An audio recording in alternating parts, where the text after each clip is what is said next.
Hey there, folks. Welcome to our cozy nook of tales and adventures.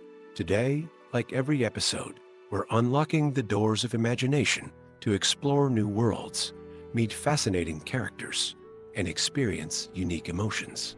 I promise to take you on an unforgettable journey through the power of words.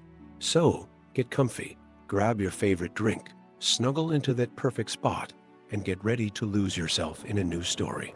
Leave the outside world behind for a while and dive with me into the depths of storytelling. If you enjoy our content and want to support the channel, consider hitting that subscribe button and giving the video a thumbs up. Now, without further ado, let's dive into today's story. The ancient stones of Hogwarts whispered secrets that only the most attentive could hear.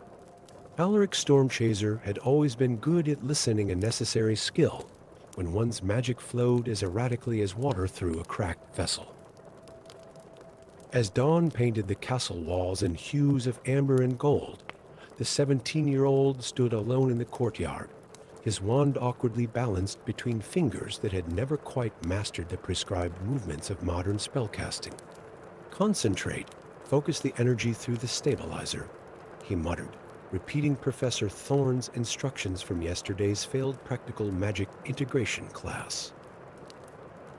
The sleek, metallic wand with its crystalline core and digital calibration display felt cold and unresponsive in his hand, a far cry from the warm wooden instruments of legend that now existed only in museum displays and history textbooks. The year 2157 marked 2 centuries since the Great Calamity had reshaped the wizarding world. When unrestrained magic had torn reality asunder, threatening to expose their world to muggles and unleash forces beyond comprehension. The solution had been drastic, but necessary, or so they were taught. Magic itself had been regulated, standardized, filtered through instruments designed to prevent such catastrophic power from ever accumulating again. Alaric sighed as his wand emitted a pathetic shower of digitized sparks that fizzled before reaching the ground.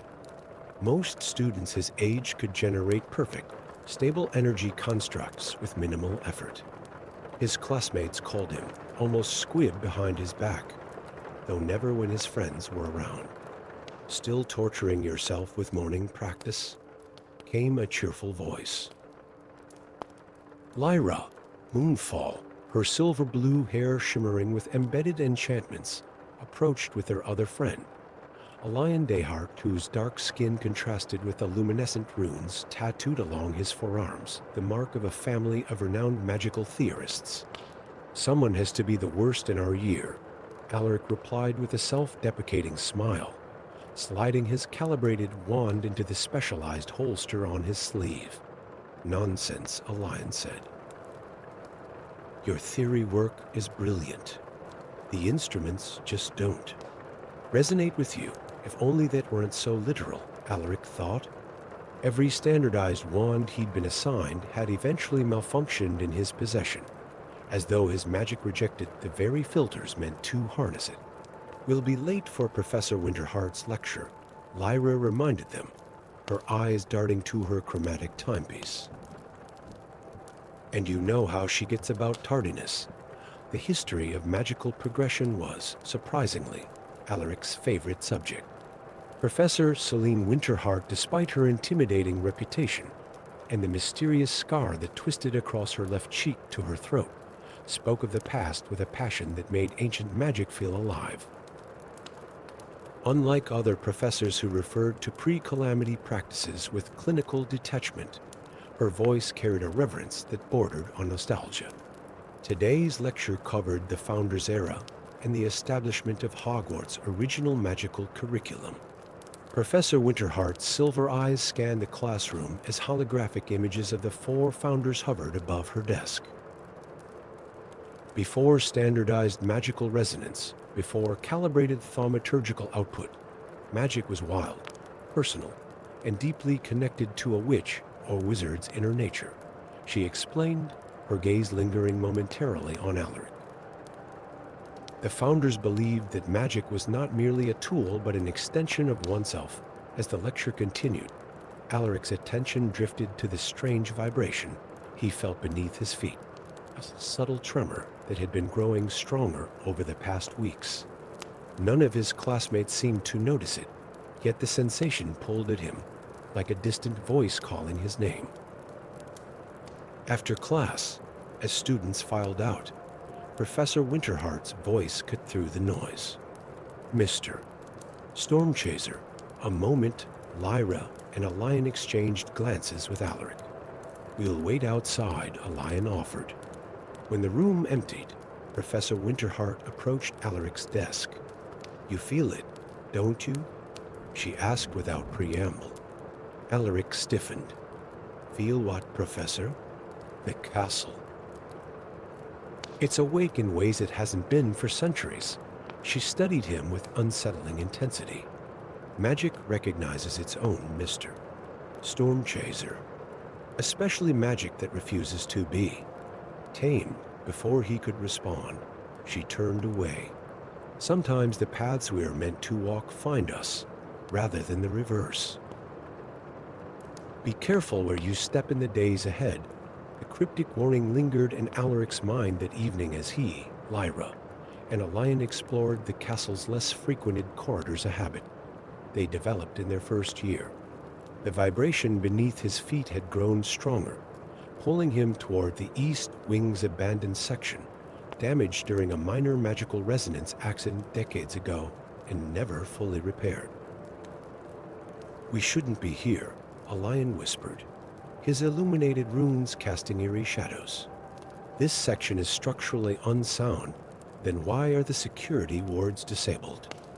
Lyra countered, her analytical mind already cataloging inconsistencies. "And look, these walls aren't crumbling. They're perfectly preserved." Alaric barely heard them. The whispering in his mind had become a song, drawing him toward a blank wall at the corridor's end.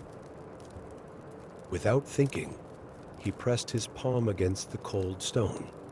The wall dissolved like mist, revealing a chamber that, by all architectural logic, shouldn't exist within Hogwarts' known dimensions. Ancient torches flared to life with flames that burned blue and silver. The circular room was dominated by a stone table, upon which rested 4 glass cases, each containing what appeared to be wands.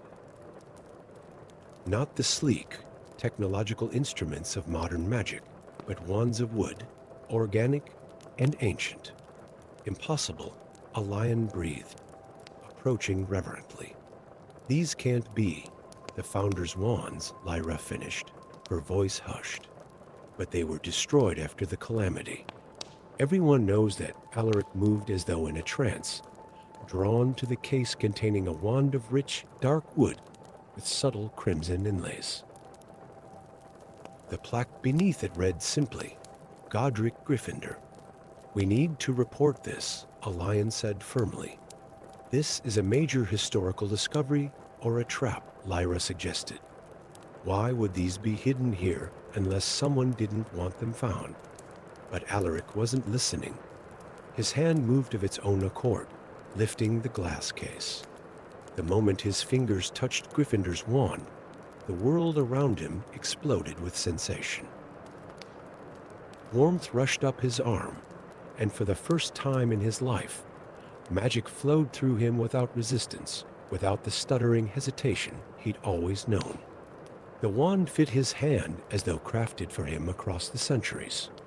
He raised it instinctively, and a brilliant stream of golden light erupted from its tip, bathing the chamber in radiance that pulsed with the rhythm of his heartbeat. "Alaric!" Lyra's shocked exclamation broke his trance. He lowered the wand, but couldn't bring himself to release it. "It recognizes me," he whispered. A slow clapping echoed from the chamber entrance. Professor Winterheart stood in the doorway, her expression unreadable. "Well done, Mr. Stormchaser. You found what was waiting to be found." She entered the chamber, her movements deliberate. The question now is whether you understand what you've discovered. These are the original wands, a lion said, his academic mind racing. But how? Why weren't they destroyed? Some lies persist because the truth is too dangerous, Winterheart replied, approaching the stone table. The calamity wasn't an accident or the result of unregulated magic. It was a deliberate attempt to awaken something buried beneath Hogwarts since its founding, something the founders themselves sealed away. She rolled up her left sleeve, revealing an intricate tattoo that matched patterns etched into the chamber's floor. I was there, one of the few survivors of the ritual that nearly succeeded. What ritual? Lyra demanded. What were you trying to awaken? The Archimage, Winterheart said simply. The fifth founder, whose name was struck from history, whose power was so vast that the others feared him. They trapped him beneath the castle, using their combined magic to create a prison that would last millennia.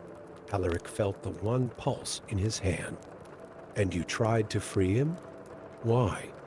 Because we were promised power beyond imagination, she admitted, her voice tinged with regret. We were young, arrogant. We didn't understand what we were unleashing. When the ritual collapsed, those of us who survived agreed to a solution. Magic itself would be constrained, filtered, to prevent anyone from ever gathering enough power to try again. She looked at each of them in turn. The purifiers were established to eliminate all traces of ancient magic. The world was told a different story about standardization and safety, while the true purpose was suppression. Then, why show us this now? A lion asked. Why risk everything? Because he's waking anyway, Winterheart said grimly. The seals are failing after all this time. And the Purifier's solution to eliminate all powerful magic users will lead to a slaughter, not salvation. She gestured to the wands. These weren't just tools. They were keys. The founders left a contingency if their prison ever began to fail, a way to reinforce the seals rather than release what's trapped. Lyra stepped forward, her analytical mind working through implications. You need us. Specifically Alaric, who can actually use these wands. The wands choose those with magical signatures similar to their original owners, Winterheart confirmed. I've been watching for years, waiting for students whose magic resists modern constraints. Like yours, mister. Stormchaser, Alaric looked down at Gryffindor's wand, still warm in his palm. What happens if we refuse? Then the Archimage eventually breaks free, or the Purifiers eliminate everyone with untamed magical potential, starting with you three. Now that you've connected with this chamber, Winterheart's expression softened slightly. I'm not asking you to save the world. I'm offering you the chance to understand your gifts before others decide your magic makes you too dangerous to live. The chamber fell silent as the three friends exchanged glances, the fate of their world balancing on an impossible choice. Alaric felt the wand pulse once more, like a heartbeat synchronizing with his own. Wild magic coursed through him, untamed and glorious. For the first time in his life, he didn't feel broken. Teach us, he said finally, his voice steadier than he felt. Show us what magic was meant to be. As if in response, the remaining three wands trembled in their cases, waiting for hands that could awaken their ancient power, and with it, the truth buried beneath centuries of carefully constructed lies. The true history of Hogwarts was about to be rewritten by those meant to inherit its deepest secrets. Story 2. The North Sea churned beneath the small boat, as if protesting its passage toward the shadowy silhouette looming on the horizon. Orion Blackwood tightened his grip on the vessel's edge, his knuckles whitening as the fortress of Azkaban emerged from the morning mist, like a specter rising from a watery grave. Even from this distance, the ancient prison radiated a malevolence that seemed to chill the very air around it. 5 years had passed since he last approached these accursed shores. 5 years since he'd carried the broken bodies of his wife and son away from the aftermath of the Dementor uprising, the day when the prison's guardians had briefly slipped their leashes and descended upon the nearby shore, where families waited to visit their incarcerated loved ones. We're nearly there, Professor Blackwood called the ministry official steering the boat. She's waiting in the warden's office. Orion nodded silently, his weather-worn face betraying nothing of the storm raging within. The leather patch covering his left eye lost during his final mission as an aura etched as it always did when Dementors were near, a constant reminder of what they had taken from him. The boat docked at Azkaban's decaying pier, and Orion stepped onto the weathered planks with the caution of a man returning to a battlefield. Since the uprising, the Ministry had reduced the Dementor population, but couldn't eliminate them entirely. The creatures were bound too deeply to the fortress's foundations, a magical symbiosis created by the fortress's original architect, Iridius Dreadhollow. Inside, the fortress was eerily quiet, the usual moans of prisoners replaced by an expectant silence. As he climbed the winding stone staircase to the warden's tower, Orion felt the familiar cold that signaled Dementors nearby, though none were visible. The warden's office door stood open, revealing a Spartan room whose single window overlooked the churning sea. In the center stood a small figure, a girl no older than 12, with raven black hair and eyes the color of storm clouds. Beside her, Warden Thaddeus Grimshaw looked decidedly uncomfortable, as if sharing space with a wild creature that might strike at any moment. Professor Blackwood, the warden said with obvious relief, "May I present Miss Aria Dreadhollow, last of her house?" And he hesitated. "The reason for your summons." The girl turned, and Orion was struck by the ancient weariness in her young eyes. When she spoke, her voice carried the soft cadence of someone accustomed to being unheard. "You hate them too," she stated simply. Not a question. "The Dementors?" "Yes." Orion saw no reason to lie to the child.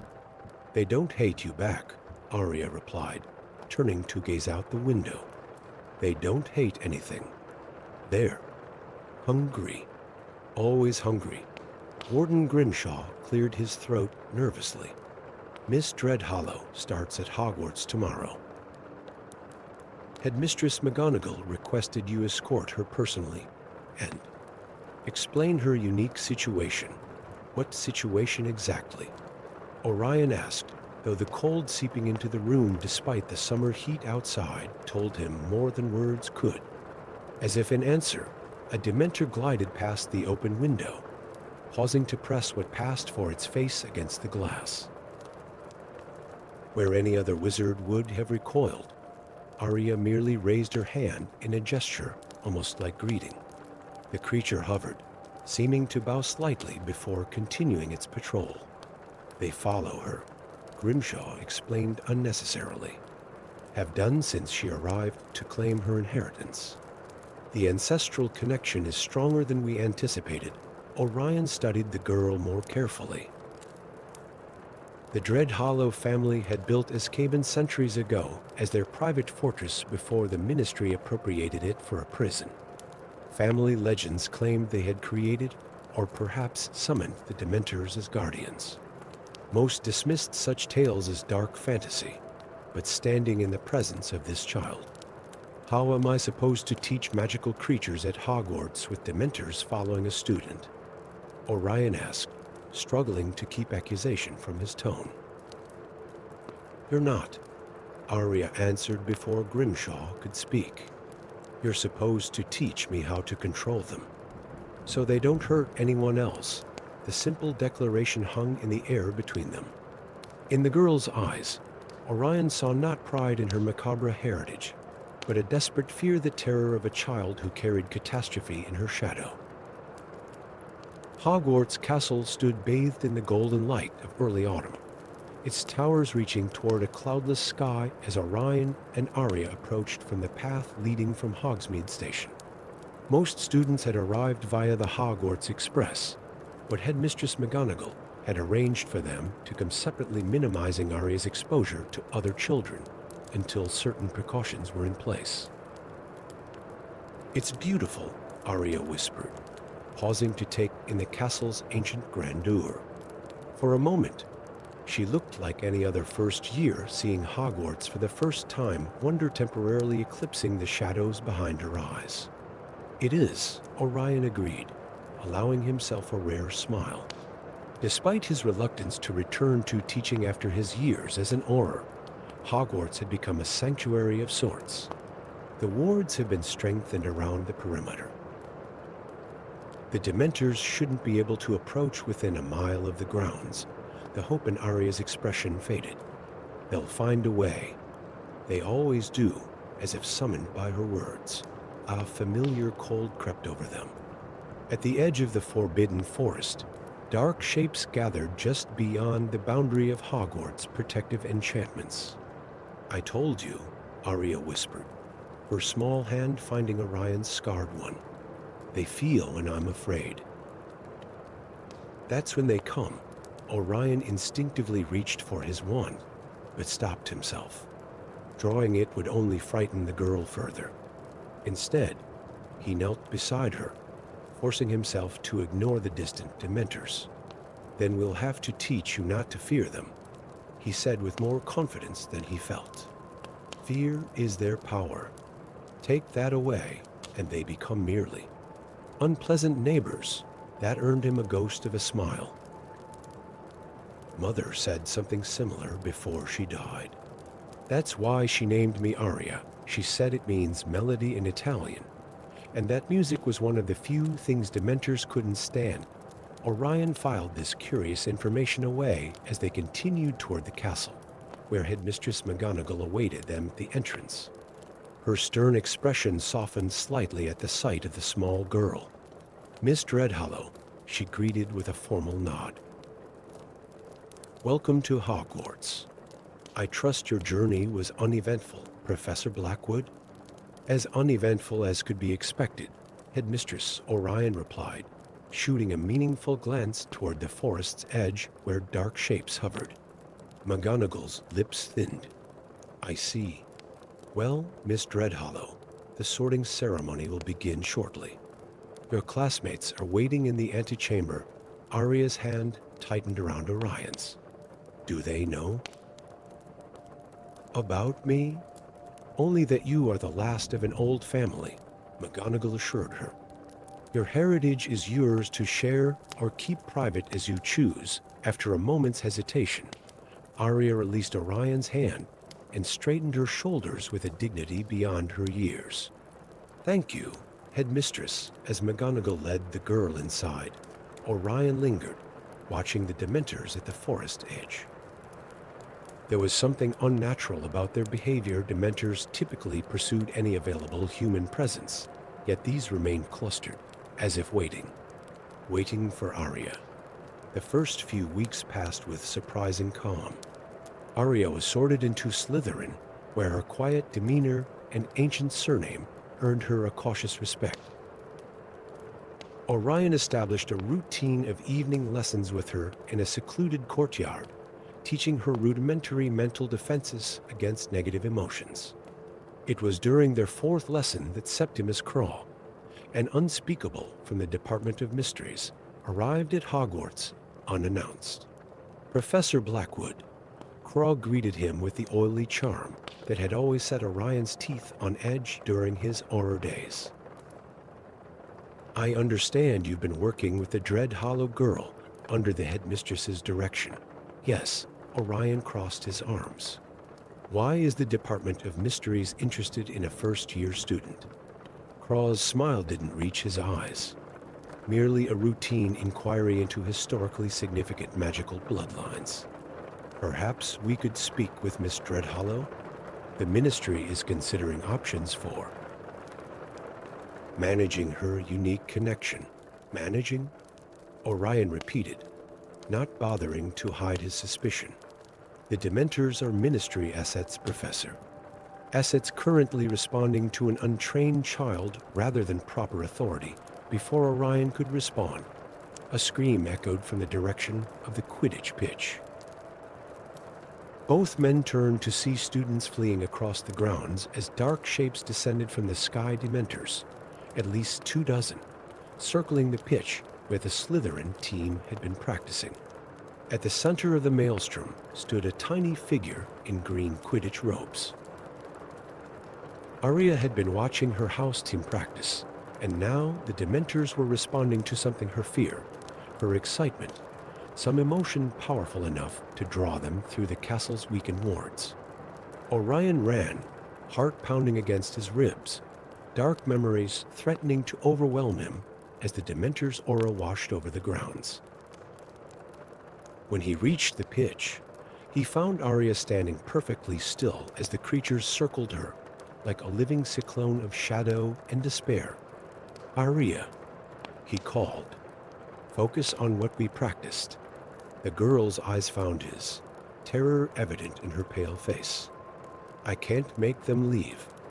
They're not listening." Craw appeared beside Orion, wand drawn. "Stand aside, Blackwood." This is exactly why the Ministry needs to intervene, but Orion saw something in the pattern of the Dementor's movement, not an attack formation, but a protective circle, with Arya at its center. They weren't threatening her. They were shielding her. From what? He murmured, then louder to Arya. "They're protecting you." "What are they protecting you from?" The girl's eyes widened in realization, then darted toward Craw. "Him," she whispered. "They don't want him near me." Craw's pleasant mask slipped, revealing a cold calculation beneath. "Fascinating," he said. "The creatures recognize threats to their mistress. Even more valuable than we thought." He raised his wand, no longer pointed at the Dementors, but at Arya herself. "The Ministry will be most interested in how this power might be extracted and repurposed." Orion moved without thinking, placing himself between Craw and the girl. "Lower your wand, Septimus. Whatever you're planning, it's not happening. Don't be a fool, Blackwood. Think of what she could become, what power she might unleash without proper containment. Remember your family." The words struck like physical blows, but Orion held his ground. "I am remembering them. That's why I won't let you treat her like a weapon to be forged above them." The Dementors grew agitated, their circle tightening. The cold intensified until breath frosted in the air, despite the autumn warmth. Arya stepped forward, placing a small hand on Orion's arm. When she spoke, her voice carried a resonance that seemed to echo from the ancient stones of Escaben itself. "They were never meant to cause despair," she said quietly. "My ancestors created them as guardians of hope to preserve joy by consuming sorrow. But something changed them, twisted them." She looked up at the circling Dementors with something like compassion. "They remember what they were. That's what they've been trying to tell me." Craw laughed, a harsh sound that cut through the eerie quiet. "Charming fairy tale. But these creatures have only ever brought misery and death, because that's all they were given," Arya replied. "Fear and pain and despair. For centuries." She closed her eyes, and to Orion's astonishment, began to sing a clear, sweet melody that seemed to hang in the air like silver threads. The Dementors stilled their restless circling. One by one, they descended, not to attack, but to hover around Arya as her song continued. The oppressive cold began to recede, replaced by something harder to define, not warmth exactly, but an absence of despair. "What are you doing?" Craw demanded, wand still raised. Arya opened her eyes, which now shimmered with an inner light, reminding them of what they were, what they could be again. She turned to Orion. "The ritual my mother found in the dread hollow grimoire, it wasn't to control them, but to free them, As her song reached its crescendo, the nearest Dementor underwent a subtle transformation. The tattered blackness of its cloak began to shimmer, darkness giving way to a translucent silver that captured and reflected the fading daylight. Its hooded face, normally a void of despair, revealed features of ethereal beauty, neither human nor beast, but something ancient and profound. One by one, the Dementors transformed, their true nature emerging from centuries of corruption. The last echoes of Arya's song faded, and the creatures no longer Dementors, but something else entirely bowed to her before rising into the twilight sky, silver light trailing behind them like comet tails. Cross stared in disbelief. Do you have any idea what you've done? Those were ministry assets. They were prisoners, Orion corrected, watching the departing guardians with a sense of wonder that overwhelmed even his deepest grief. Just like the souls they guarded, Arya swayed on her feet, exhausted by the magic she had channeled. As Orion caught her, she smiled up at him, the first genuine smile he had seen on her face. "They'll return to Azkaban," she whispered, "not as tormentors, but as true guardians." It's what they were always meant to be. As darkness fell over Hogwarts, Orion looked toward the distant north, where Azkaban stood sentinel over the churning sea. For the first time in 5 years, the constant ache of loss in his chest eased slightly. Not gone, never gone, but transformed into something he could bear, just as the Dementors had been transformed by the legacy of Azkaban's last daughter. Story 3. Moonlight spilled through the stained glass windows of Hogwarts' ancient library, casting kaleidoscopic shadows across the weathered stone floor. A solitary figure moved between the towering shelves, her footsteps muffled by decades of silencing charms laid upon the flagstones. Madame Evelyn Thornwood, the school's beloved librarian for nearly 30 years, hummed softly as she returned a particularly temperamental tone to its rightful place. The book snapped petulantly at her fingers before settling with a sigh between its companions. The library after midnight was her sanctuary, a realm of whispers and ancient knowledge, where the very air seemed charged with centuries of magical learning.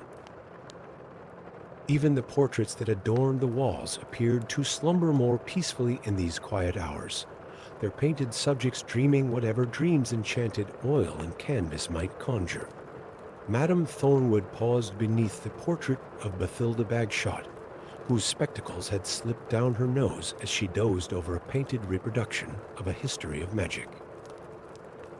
With a fond smile, the librarian turned toward her office, eager for a final cup of tea before retiring to her chambers. She never saw the shadow that detached itself from behind the astronomy section, never heard the whispered curse that streaked toward her back. The green light flashed, illuminating the library in a sickly glow for one terrible instant before Madame Thornwood crumpled to the floor, her eyes wide with surprise and fixed upon the enchanted ceiling where constellations slowly wheeled in eternal rotation. The shadow lingered only long enough to ensure its work was complete before slipping away, unaware that 27 painted pairs of eyes had witnessed everything from their seemingly dormant frames. 3 weeks later, Elias Grimstone slouched in an uncomfortable chair outside the headmistress's office, absently twisting the loose blue and bronze threads of his Ravenclaw scarf. At 16, he was lanky and awkward, with perpetually tousled sandy hair and eyes the color of thunderclouds. A worn copy of Uncommon Magical Phenomena lay open on his lap, though his attention had wandered to the gargoyle that guarded the spiral staircase. "Do you ever get tired of standing there?" he asked conversationally. The gargoyle's granite features remained impassive, though Elias could have sworn its left eye twitched slightly. "I suppose that's a yes, then," he muttered, returning to his book. "Mr. Grimstone," the crisp voice of Headmistress Winterburn cut through his musings. "Do stop harassing the guardians and come upstairs. Elias hastily shoved the book into his satchel and followed the tall, imposing witch up the winding staircase. Unlike her predecessor, Minerva McGonagall, Headmistress Cassandra Winterburn had transformed the circular office into a marvel of magical instruments and artifacts. Silver devices puffed colored smoke from every surface, while star charts adorned the domed ceiling, planets and constellations moving in real-time correlation with their celestial counterparts. "You wanted to see me, Headmistress?" Elias asked, trying not to stare at a particularly intriguing orb that seemed to contain an entire miniature galaxy. Indeed, Winterburn gestured to a chair before her massive oak desk. "It concerns your unique ability." Elias stiffened. His ability, as she delicately put it, had been nothing but trouble since it had manifested during his 3rd year, an embarrassing incident involving a suit of armor that had complained loudly about being polished with the wrong enchantment. Since then, he'd done his best to ignore the whispers of enchanted objects that no one else could hear. "I haven't been listening to them," he said quickly. "I've been practicing the suppression techniques Professor Flitwick showed me. That's precisely the problem." The headmistress's expression softened slightly. "Your gift, it's not a gift," Elias interrupted, then flushed. "Sorry, Headmistress, as I was saying," she continued with a pointed look. "Your ability to hear the voices of enchanted objects is exceedingly rare. And at this moment, potentially invaluable." She rose and crossed to a covered frame leaning against the wall. With a flick of her wand, the covering fell away to reveal a freshly painted portrait of Madame Thornwood. The brush strokes still gleamed with magical preservation charms, the colors vibrant and new. The painted librarian sat in a replica of her office, surrounded by her favorite books, her kind eyes looking out expectantly. "As you know, Madame Thornwood's death is being investigated as a murder," the headmistress said quietly. "Despite the Auror's best efforts, they have found no leads. No witnesses. No magical signature, nothing." Elias nodded uncomfortably. The entire school had been in mourning for weeks. Madame Thornwood had been universally adored, even by students who rarely set foot in the library.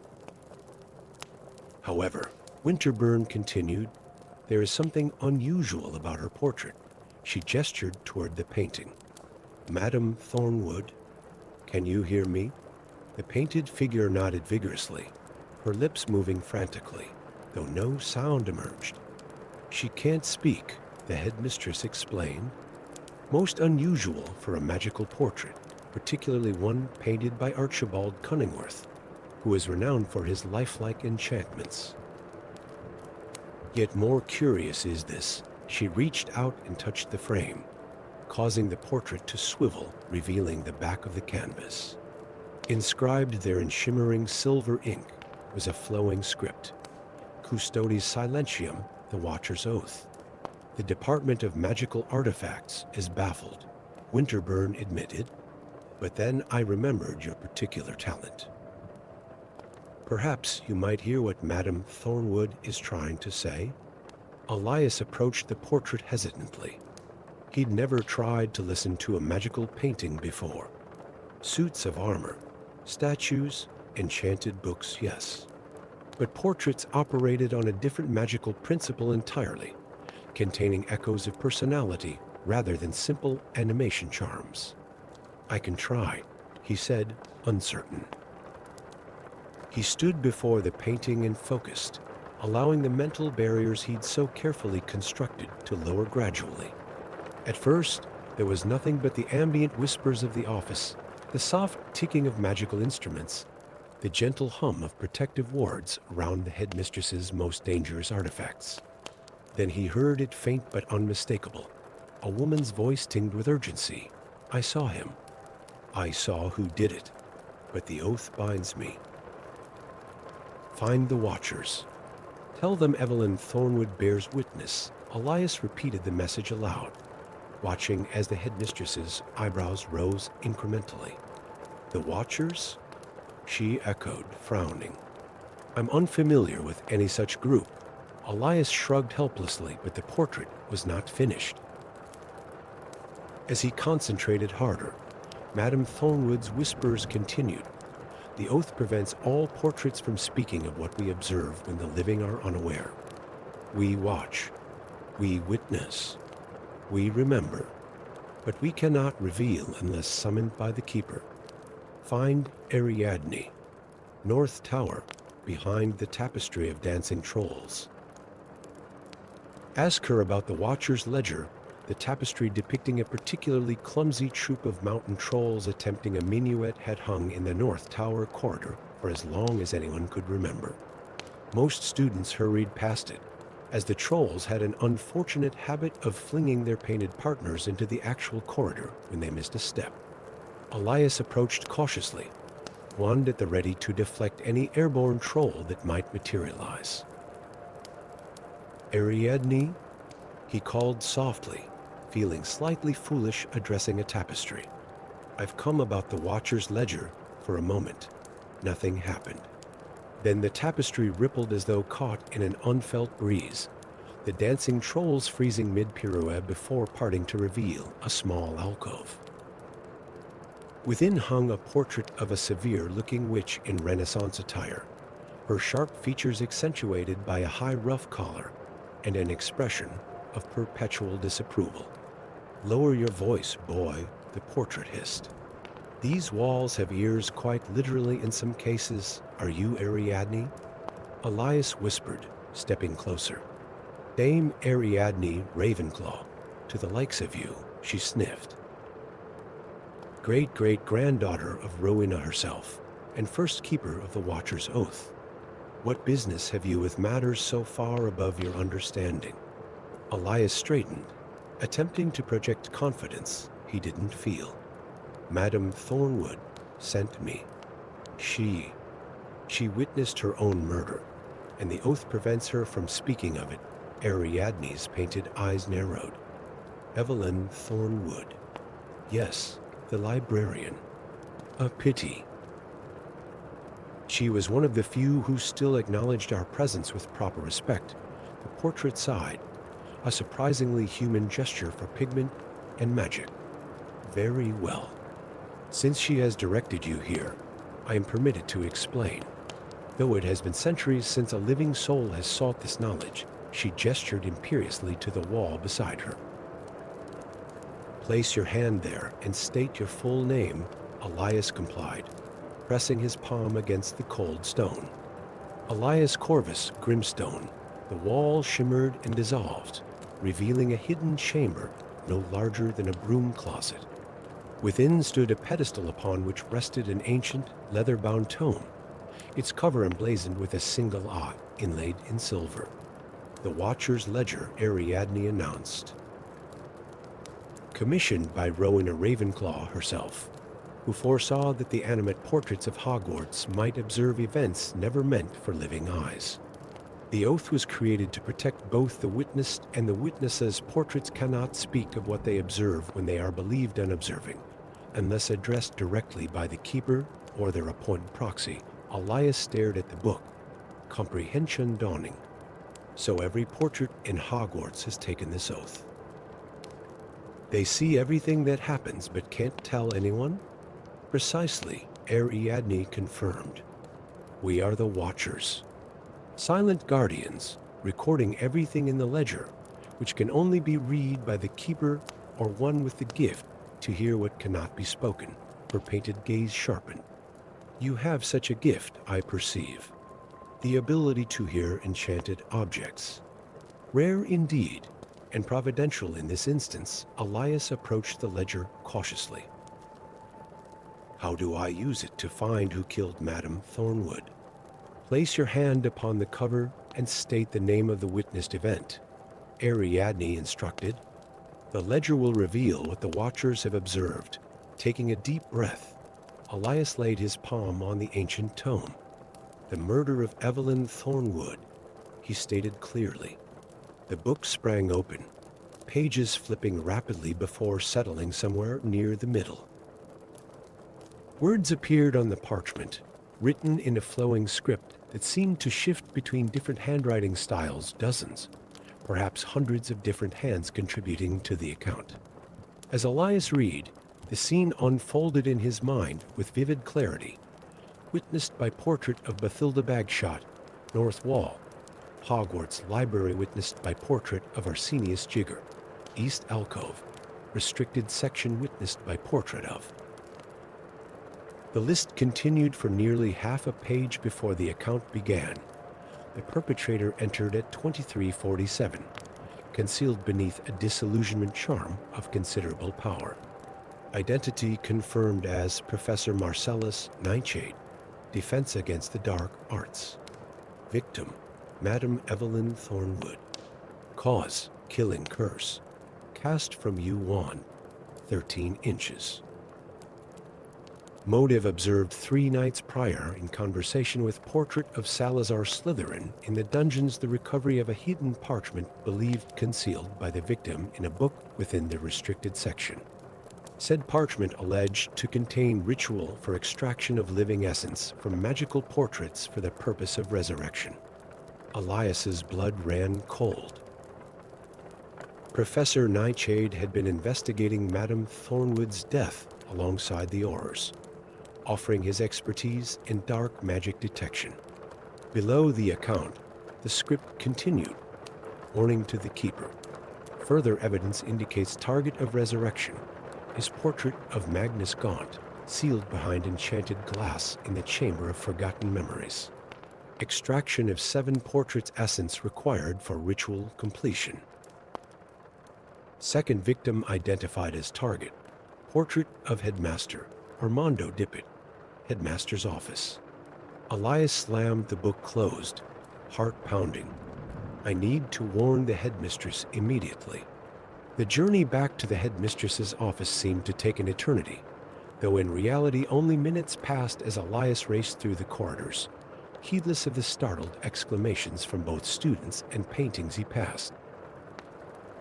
The gargoyle leapt aside without requiring a password, perhaps sensing his urgency, and he took the spiral stairs 2 at a time. He burst into the office to find Headmistress Winterburn in conversation with none other than Professor Nightshade himself. Mr. Grimstone, the headmistress exclaimed. This is most irregular. Get away from him. Elias shouted, drawing his wand. He killed Madame Thornwood. Nightshade's handsome features remained composed, though his hand drifted subtly toward his pocket. What an extraordinary accusation, he said smoothly. Perhaps the boy's unique abilities are affecting his mind.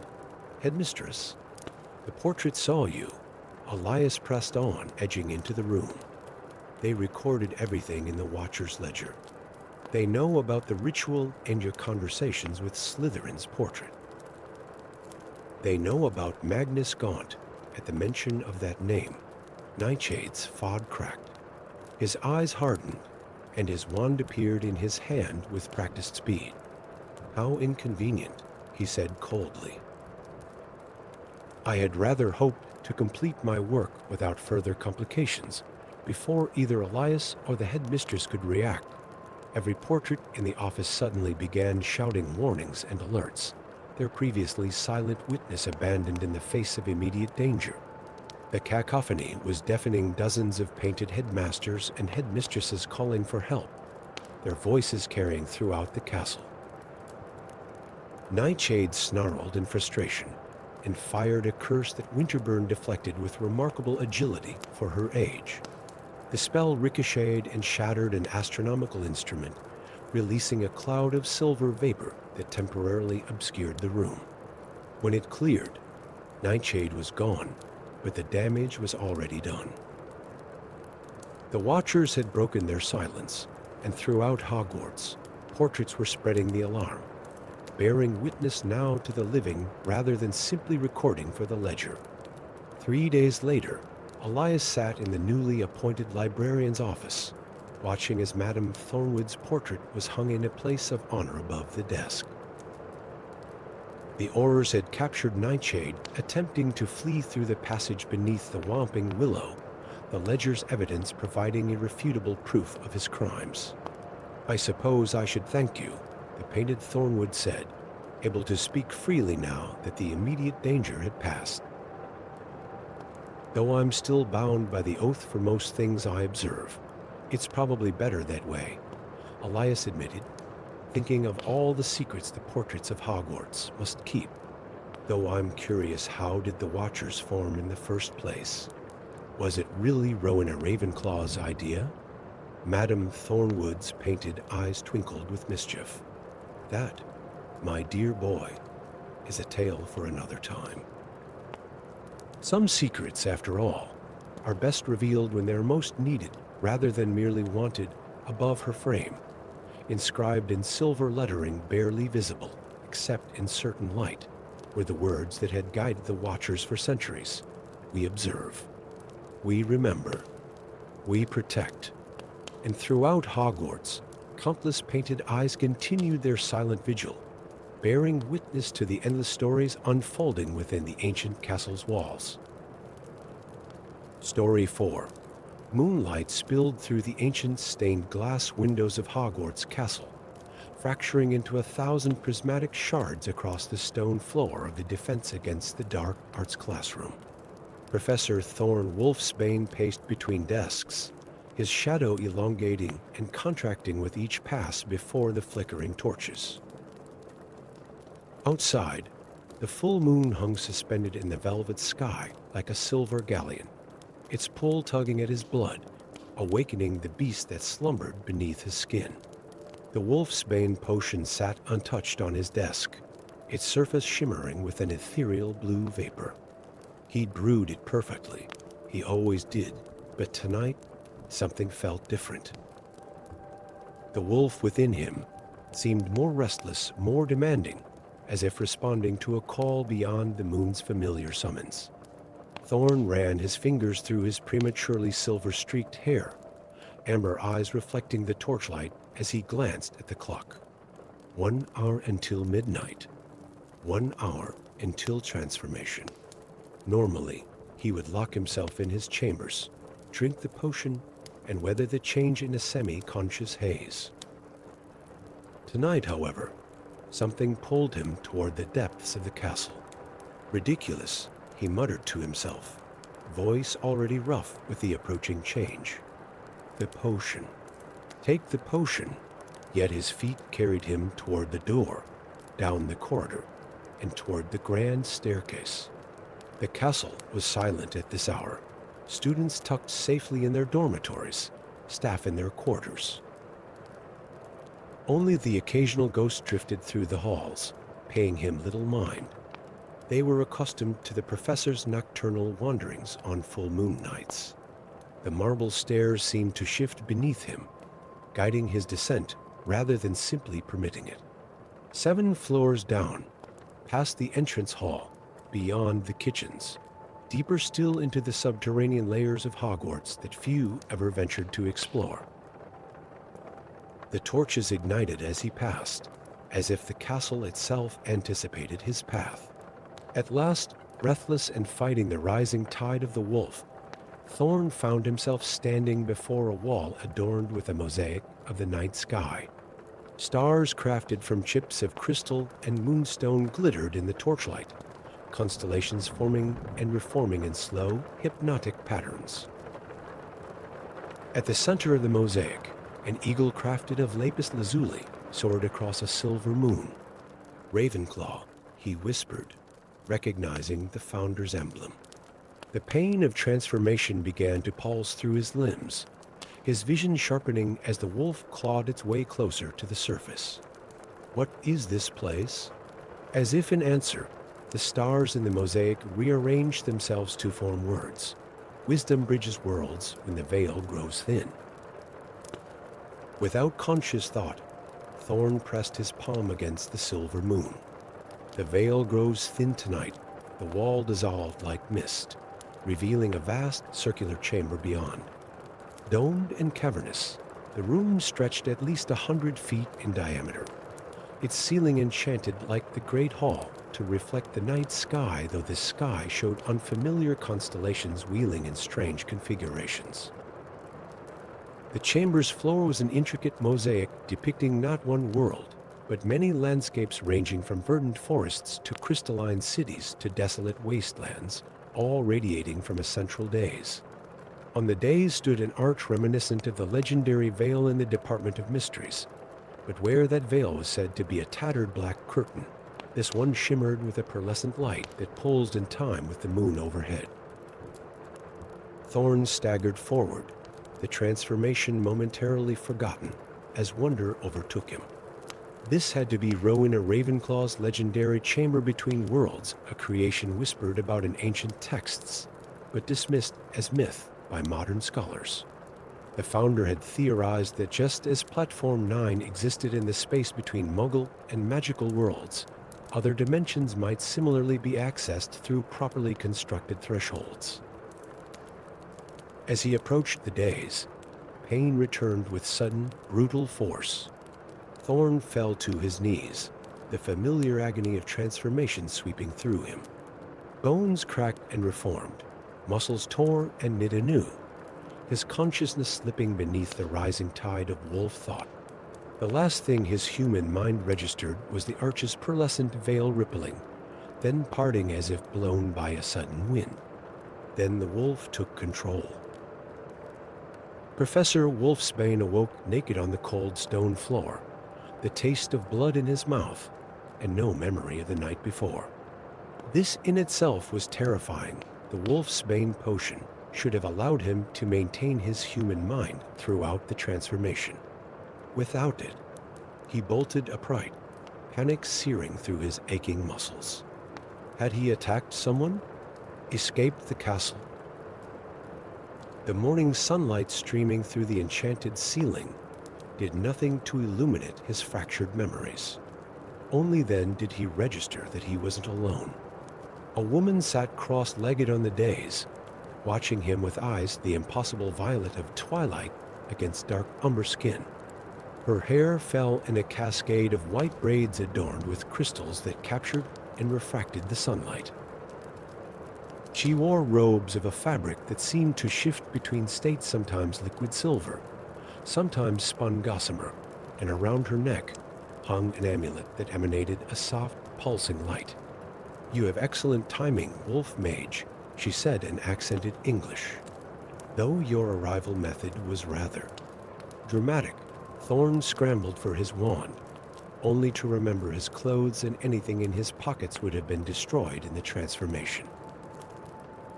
"Who are you?" he demanded, voice hoarse. "How did you get into Hogwarts?"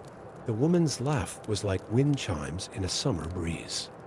"I did not come to your world, Wolf Mage. You opened the gate to mine." She gestured to the arch behind her, its veil now still and opaque. "I am Lysandra, Archmage of the 7th Conclave of Astoria. And you are my first visitor in a very long time." Before Thorn could respond, the chamber door now solid once more burst open. Headmistress Minerva McGonagall stood in the entrance, wand raised, her emerald robes swirling around her with the residual energy of rapid movement. "Professor Wolfsbane," she said sharply, though the relief in her voice was evident. "When you failed to report this morning, I feared." She stopped abruptly, noticing Lysandra. "Who is this? How did she enter the castle?" Lysandra rose in one fluid motion, offering a formal bow. "Greetings, guardian of knowledge. I come through the Ravenclaw gate, not as invader, but as refugee. My world faces extinction, and I seek sanctuary for my people." McGonagall's expression remained stern, but she conjured a robe for Thorn with a flick of her wand. "It seems we have much to discuss. Professor, once you're decent, please join us in my office. And bring your guest." The headmistress's office had expanded to accommodate not just Lysandra, but 7 other refugees who had followed through the gate before McGonagall had ordered it sealed and guarded. They were a remarkable group, each bearing the distinctive violet eyes that marked them as historians, though their appearances varied widely. One man had skin with a bluish undertone and gills visible on his neck. A young woman seemed partially transparent, her organs faintly visible beneath her skin. Another had fingers that branched into delicate, vine-like appendages tipped with tiny flowers.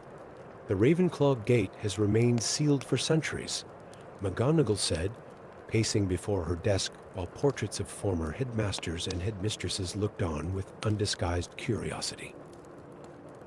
Its existence was considered theoretical at best. Rowena understood multiverse theory far ahead of her time, Lysandra replied. She crafted the gate to activate only when both worlds faced existential threat, and only for those with the power to sense its call. Her gaze shifted to Thorn, who sat uncomfortably in a conjured armchair, still processing the night's events. "Why me?" he asked. "I'm hardly the most powerful wizard at Hogwarts. Power takes many forms, wolf mage. The lycanthrope exists in two worlds simultaneously, human and beast. This duality makes you sensitive to dimensional boundaries, particularly during transformation." McGonagall pursed her lips. "Regardless of how it happened, we must determine what to do now. You speak of refugees, Archmage Lysandra. How many?" "Thousands," Lysandra replied simply. "The few who could be saved before Kronos devours our world entirely." Kronos. Thorn leaned forward. "A being from the void between dimensions. Once a mage like myself, but corrupted by his quest for immortality." Lysandra's fingers tightened around her amulet. He discovered that by consuming the magical essence of entire worlds, he could extend his existence indefinitely. Astoria is his seventh victim. A chill swept through the office. One of the older refugees, a man with intricate silver markings covering his bald head, spoke up for the first time. "3 worlds remain in our dimensional cluster. After Astoria falls, your world will be next." McGonagall and Thorn exchanged alarmed glances. "You understand our dilemma," Lysandra said softly. "We bring warning as well as need. And knowledge of how Kronos might be defeated, though I bear the shame of having enabled his rise." "What do you mean?" McGonagall asked. Lysandra's violet eyes dimmed. "I was his apprentice many years ago. I helped perfect the ritual he later corrupted, a spell designed to allow consciousness to transcend dimensional boundaries. In my arrogance, I failed to see how he would twist my research, and now he's coming here," Thorn said, the implications sinking in. "How much time do we have?" "Days, perhaps weeks."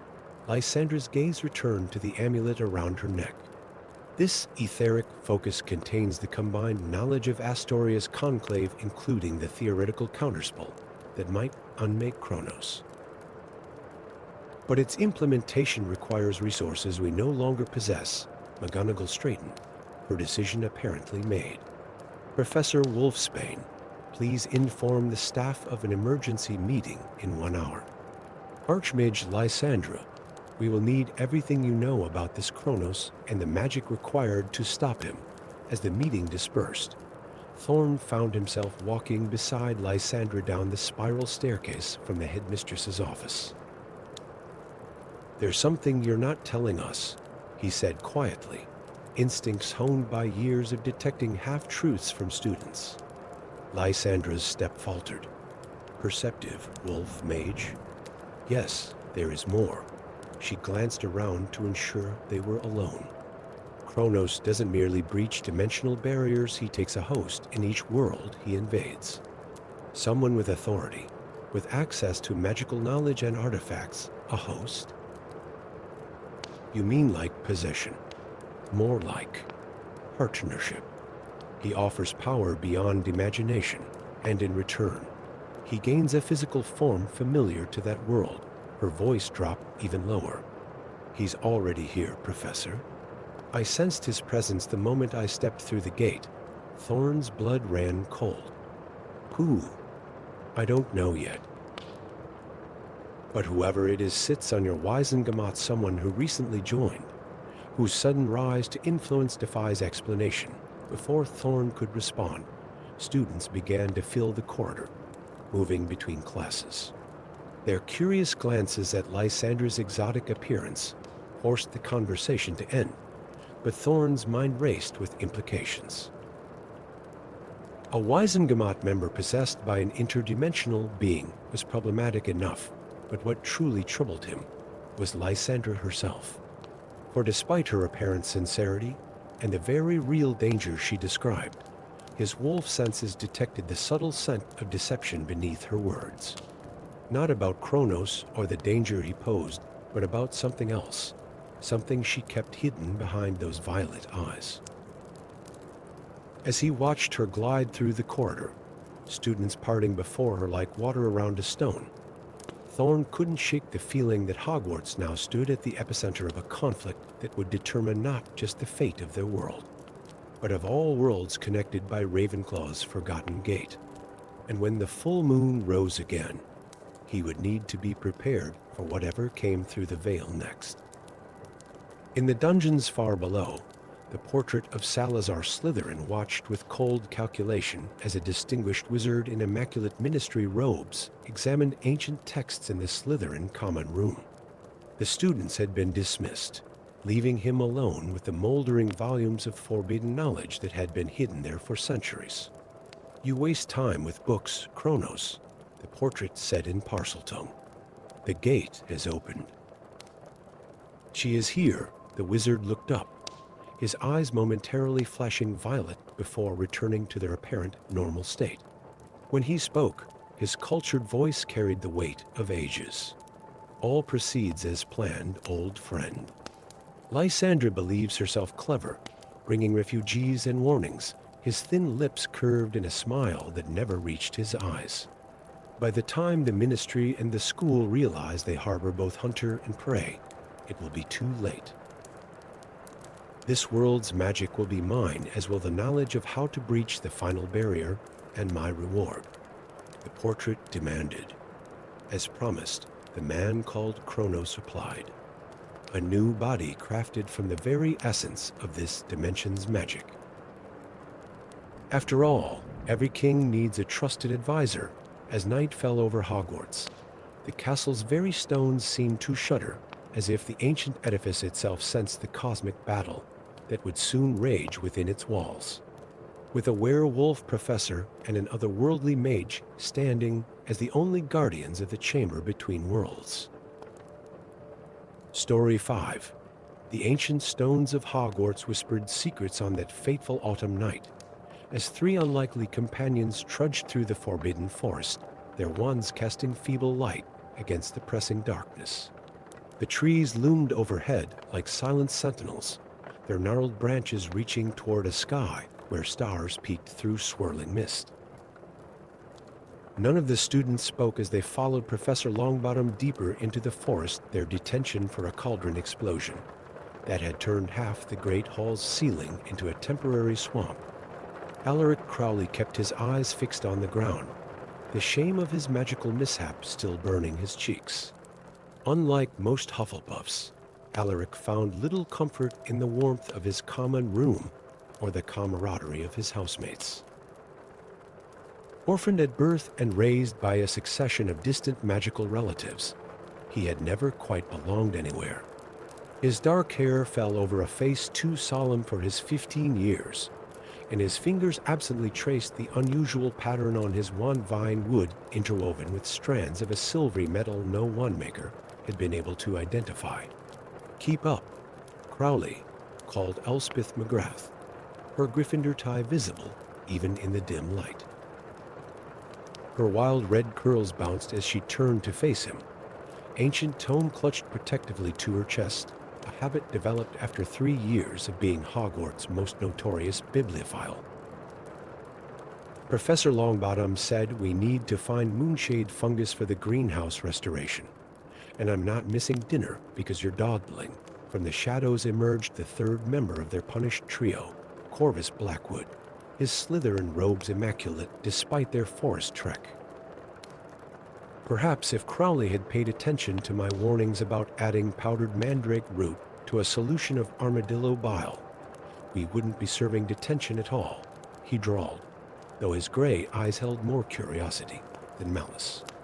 A sudden wind gusted through the trees, carrying with it a haunting melody that seemed to call directly to Alaric.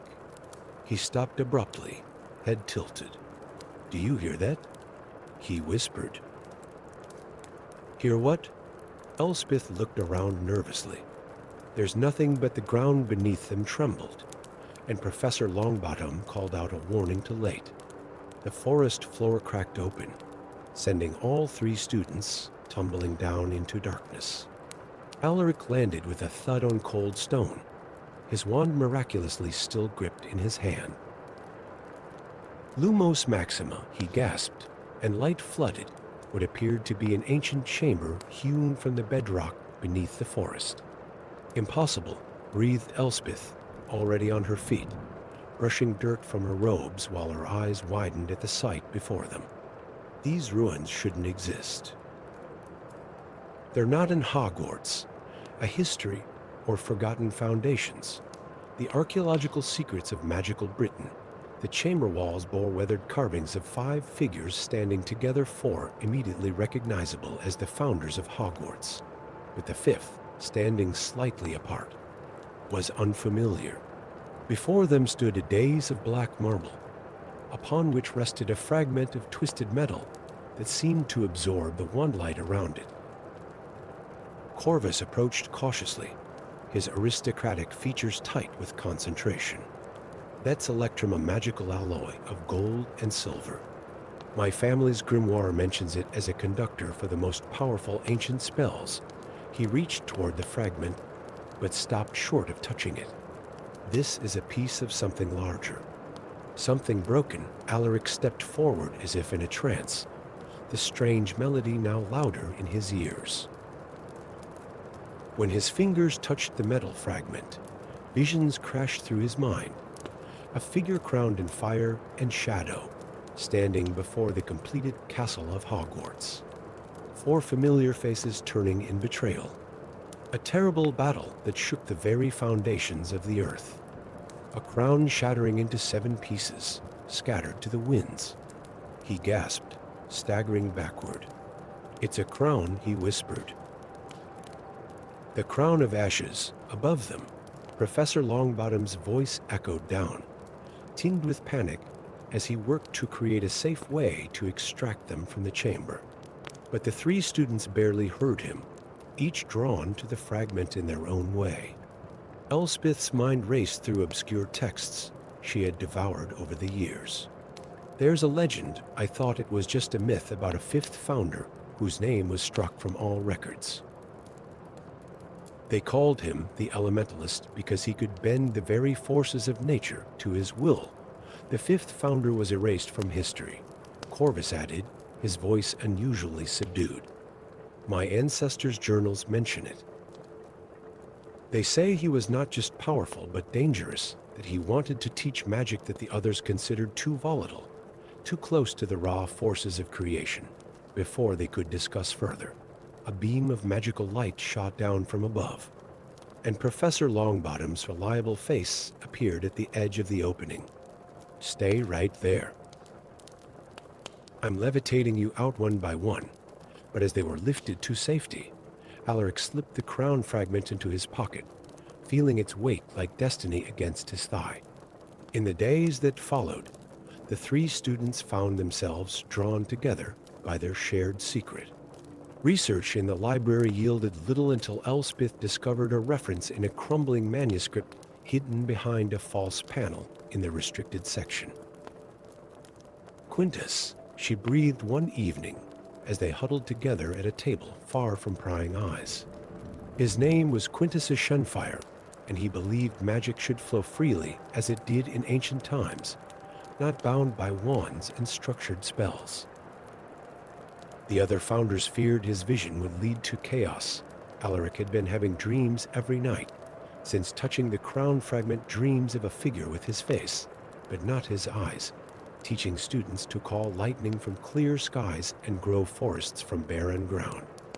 There are 6 more pieces, he told them, his voice hollow with certainty, and they're calling to each other. To me, Corvus, ever pragmatic, produced a small leather-bound book embossed with the Blackwood family crest. My father would disown me if he knew I was sharing family secrets with a Gryffindor and a Hufflepuff, he said with a wry smile, but this mentions the crown of ashes. It says the crown was not just a symbol of authority, but a magical artifact of immense power, a focus that allowed Quintus to channel elemental magic without the limitations of a wand, and the founders destroyed it, Elspeth said, piecing the story together. They couldn't destroy its power, so they broke it into 7 pieces and hid them. Alaric closed his eyes, seeing the locations pulse in his mind like stars on a map. One is in the lake, another somewhere deep within the castle. The third he stopped, eyes flying open. The headmistress knows. I can feel her awareness like a shadow over the crown pieces. Corvus's eyebrow lifted. Headmistress Aurora has always struck me as harboring more secrets than she reveals. Perhaps we should approach this carefully, but time was not on their side. That very night, the castle itself seemed to shudder in its sleep. Students woke to find staircases leading to corridors that hadn't existed the day before. Doors appeared in previously blank walls. The enchanted ceiling of the great hall showed not the outside sky, but swirling visions of the past. Alaric woke screaming from a nightmare of fire and fallen stones. The crown fragment on his bedside table pulsed with an inner light. As his trembling fingers closed around it, he knew with dreadful certainty that the castle's magic was failing, the ancient spells laid by the founders beginning to unravel. Without bothering to change from his nightclothes, he raced through the Hufflepuff common room and into the corridor beyond, only to collide with Elspeth and Corvus, both equally disheveled. You felt it too, he said. It wasn't a question. Corvus nodded grimly. The Slytherin common room just relocated itself to the astronomy tower. Something is very wrong with the castle's magic. We need to find the other pieces, Elspeth insisted. The crown wants to be whole again. A voice spoke from the shadows, causing all 3 to whirl around, wands raised. And that is precisely what we must prevent. Headmistress Aurora stepped into the light, her silver hair gleaming like a diadem around her severe face. Put away your wands, children. I've been watching you since you found the first fragment. You know about the crown, Alaric said, lowering his wand, but keeping the fragment clutched tight in his other hand. Of course I know. Her eyes were ancient with sorrow. Every headmaster and headmistress of Hogwarts has passed down the truth about Quintus Shenfire and the terrible choice the founders made. She gestured for them to follow her, leading them to the stone gargoyle that guarded her office. Once inside the circular room, she removed a heavy pensieve from a cabinet and placed it on the desk. Let me show you what the history books do not.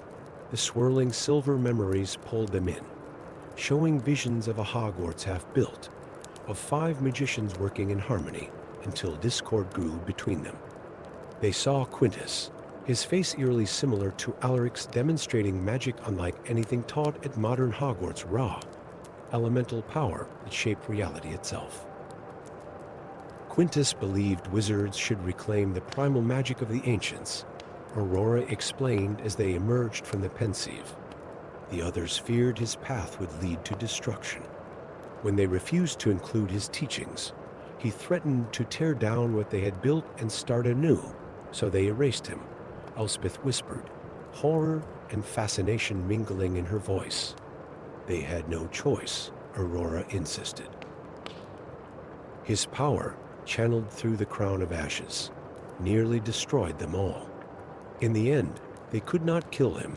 He was too powerful, but they shattered his crown. his magical focus, and bound his essence to it. Alaric felt the fragment grow warm in his hand. He's still here, isn't he? In the crown, waiting to be released. Aurora's face grew grave. Yes. And now that the first piece has been found, the castle's magic is responding, revealing what was hidden. If all 7 pieces come together, Quintus returns. Corvus finished, uncharacteristic fear flashing across his face. But Alaric wasn't afraid. The melody he'd heard in the forest chamber now played constantly in his mind, and with it came understanding. You're wrong about him, he said quietly. He wasn't trying to destroy. He was trying to evolve magic beyond the limitations the others imposed. Alaric, Elspeth warned. You can't know that. I can. He met Aurora's gaze steadily. I'm his descendant, aren't I? That's why I hear the crown's song. Why I see his memories. The headmistress nodded slowly. We suspected when you arrived at Hogwarts with elemental magic already manifesting. Your family line was thought extinct. Then you know I have to find the other pieces. Alaric stood straighter, something ancient awakening in his eyes. Not to destroy, but to heal. Hogwarts is failing because it was built on a broken foundation. 5 pillars, not 4. The balance must be restored, as if in response. The castle gave another shudder, more violent than before. Books flew from shelves, and the portraits of former headmasters and headmistresses cried out in alarm.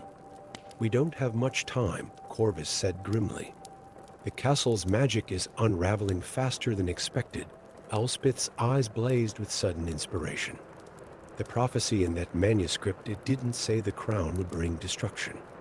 It said it would bring transformation. Aurora looked from one determined young face to another and sighed deeply. Very well. If we cannot prevent this, perhaps we can guide it. But be warned, once begun, this path cannot be abandoned. As the 4 of them descended the spiral staircase, the castle seemed to respond to Alaric's presence, corridors shifting to clear their path. The crown fragment glowed brighter in his hand, pulling him toward the next piece of a destiny written centuries ago. Behind them, the portraits in the headmistress's office whispered among themselves of changes coming to Hogwarts, of ancient wrongs finally set right, and of magic reborn from the ashes of the past. The hunt for the crown of ashes had begun. Story 6. Ancient stone walls whispered secrets in the dead of night. Professor Alara Blackthorn paused in the shadowed corridor, her wand light briefly illuminating a peculiar shimmer on the weathered granite. Hogwarts had stood for 1,000 years, its magic so deeply embedded in the very foundations that sometimes the castle seemed to breathe. But this was different. The marking glowed with a soft amber light when her fingers brushed against it, a perfect pentagon etched with symbols she had never encountered in her 7 years as a student, nor in her 3 as professor of ancient runes. The lines pulsed once beneath her touch, then faded back into the stone, as if they had never existed. Curious, she murmured, tucking a wayward strand of copper hair behind her ear. Similar markings had been appearing throughout the castle for weeks now, first in the dungeons, then the library, now here on the 3rd floor. Always fleeting, always vanishing before she could properly document them. A sudden chill swept through the corridor, extinguishing her wand light despite the non-verbal lumos she maintained. The torches lining the walls sputtered and died, plunging the passage into darkness so complete it seemed solid. Elara's breath caught in her throat as the distinct sensation of being watched prickled along her spine. Hominum revelio, she whispered, but the spell detected no human presence. Yet she was not alone. From the darkness came a voice, ancient and resonant, speaking words in a language that predated even Latin, the primordial tongue of raw magic itself. Though Elara could not understand the specific words, Their meaning seeped into her consciousness like water through stone. The fifth awakens. The veil thins. Shadows rise when falsehood begins. The torches ignited simultaneously with a roar, flooding the corridor with harsh light. Elara blinked against the sudden brightness, and when her vision cleared, the corridor stood empty once more. But the wall where the pentagon had appeared now bore a different mark, a scorched handprint pressed into solid stone. Fingers splayed as if someone had tried to claw their way through from the other side. Ridiculous legends, scoffed Headmaster Flitwick, though the concern in his eyes belied his dismissive tone. The diminutive wizard paced before the ornate fireplace in his office, the flames casting his shadow in giant proportion against the far wall. Hogwarts was founded by 4 wizards, not 5. Every historical account confirms this. With respect, Headmaster Elara countered. History is written by the victors. And what I witnessed last night was no mere castle oddity. The headmaster sighed, looking suddenly every one of his 137 years. He gestured toward the row of portraits lining the walls, former headmasters and headmistresses, most currently feigning sleep to eavesdrop more effectively. If there had been a 5th founder, surely one of them would know of it. Portrait Minerva McGonagall, who had never bothered to pretend disinterest in school matters even in painted form, straightened in her frame. The founder's era predates even the oldest portraits at Hogwarts. Phileas, she reminded him crisply. And there have always been rumors I've spent decades disproving, grumbled Flitwick. Or perhaps, came a voice from the doorway, decades suppressing. Argus Filch, the castle's ancient caretaker, stood hunched in the entrance, his rheumy eyes betraying nothing of the sharp intellect that Elara had always suspected lurked behind his caustic exterior. Though well into his 2nd century of life extended unnaturally through, means no one quite dared question Filch remained a fixture at Hogwarts, his loyalty to the castle transcending his notorious disdain for its occupants. Mr. Filch, Flitwick acknowledged with strained politeness. This is a private conversation about pentagonal markings appearing on the walls, Filch stated rather than asked. About whispers and dead languages and shadows moving against the light, his gaze fixed on Elara with unexpected intensity. About Morrigan Shadowvile, Elara felt a strange recognition at the name, though she was certain she had never heard it before. Who? The 5th founder, Filch said simply, erased from history by the other 4, after she created an artifact too powerful for even them to control. Flitwick made a strangled noise of protest. Argus, these are dangerous waters. The waters are already rising. Headmaster. Filch cut in with unusual authority. The markings mean the founder's pentacle is reforming. After 1,000 years, the binding spell is finally weakening. Binding spell? Elara asked, intrigued despite the growing tension in the room. Filch's weathered face twisted into what might have been a smile on anyone else. Why do you think I've stayed at Hogwarts all these centuries, Professor Blackthorn? Not for the charming company, I assure you. Understanding dawned in Elara's mind. You're a guardian, one of many, through the ages. Watching, waiting, Filch's voice dropped to a near whisper. The Blackthorn line was supposed to have ended 3 generations ago. Yet here, you stand, direct descendant of Morrigan herself. The forbidden forest loomed before them, ancient trees reaching toward a sky heavy with storm clouds. Elara followed Filch along a path visible only to the caretaker's experienced eye, questions burning in her mind, yet remaining unanswered. Since their confrontation with Flitwick 2 days prior, the markings had spread throughout the castle, no longer fading, but growing brighter, pulsing in synchronization, like a heartbeat awakening after long dormancy. The headmaster ordered us not to pursue this, Elara finally said, ducking beneath a low-hanging branch draped with luminescent fungi. Headmasters come and go, Filch replied without breaking stride. The oath remains. They journey deeper into the forest than Elara had ever ventured, into regions where the trees grew so densely that day became perpetual twilight. Massive spiderwebs draped between trunks like macabre decorations, though their architects remained mercifully unseen. Occasionally, eyes gleamed from shadowed hollows forest, denizens watching their passage with wary curiosity. After what seemed hours, they emerged into a perfectly circular clearing. At its center stood a megalith of black stone, easily 20 feet tall, shaped like a tapered obelisk. Runes covered its surface hundreds, perhaps thousands of inscriptions spiraling from base to tip in a dizzying pattern that seemed to shift when viewed directly. The Sentinel Stone, Filch announced with uncharacteristic reverence.